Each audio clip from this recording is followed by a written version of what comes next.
নমস্কাৰ সকলোকে পুনৰবাৰ স্বাগতম জনাইছোঁ মোৰ চেনেলটিত। আজি মই চৰকাৰী চাকৰিয়াল তথা পেঞ্চনৰ সম্পৰ্কে এটি গুৰুত্বপূৰ্ণ ইনফৰমেশ্যন লৈ আহিছোঁ।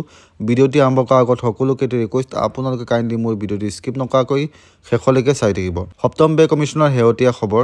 2024 চনৰ নৱেম্বৰৰ বাবে AICPI সূচকাংক 146.5 পইণ্টত আছে, যিটো অক্টোবৰ মাহত 144.5 পইণ্টত আছিল।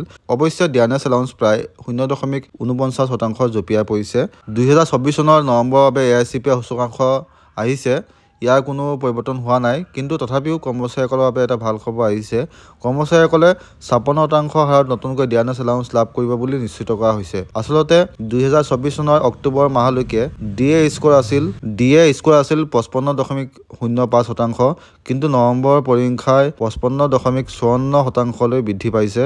এতিয়া আমি অপেক্ষা কৰিব লাগিব যে 2024 চনৰ 31 জানুৱাৰীলৈকে, যেতিয়া ডিচেম্বৰ মাহৰ বাবে AICPI সূচকাংক সংখ্যা প্ৰকাশ পাব। ইয়াৰ পিছতে চূড়ান্ত সংখ্যা নিৰ্ণয় কৰা হ'ব। কিন্তু এতিয়া 56%তকৈ অধিক ডিয়াৰনেছ এলাউন্স সম্ভৱ যেন নালাগে। মুঠতে কৰ্মচাৰীসকলৰ DA মাত্ৰ 3%হে বৃদ্ধি পাব বুলি সেয়া নিশ্চিত হৈছে।